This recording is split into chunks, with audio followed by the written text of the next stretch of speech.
everyone. I'm Trisham, a student of class 6th from Cambridge School, Noida.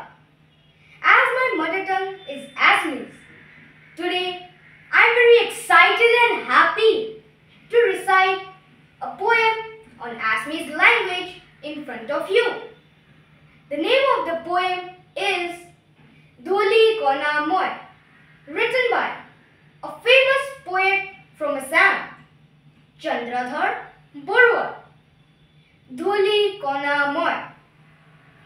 Jidina more moi, Hidina baru jogotor keni hani hobo. Morilune asu moi, ei kotha kenu prithibir kimane janibo. Moi morileo din gole rati hobo. Jun beli ulai thakibo.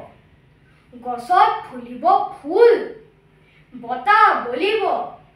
Niz bate নক্ষত্র ঘুরিব আজিৰ দৰে নিতে জগত চলিব নাই তাত অকণো সংশয় এই বিশ্ব সংসাৰৰ কোনো নিয়মৰে লৰচৰ অলপো নহয় মই নোহোৱাৰ বাবে এই জগতৰ কোনো কাম পৰি নাথাকিব কামত বিভুৰ এই বিশাল বিশ্বই মই মৰা গমকে নাপাব অনন্ত বিশ্বৰ অসংখ্য ধূলিৰ এটি মাত্ৰ ধূলি কণা মই মোৰ অবিহনে এই বিপুল সৃষ্টি কেনিও অকণো হানি নাই ধন্যবাদ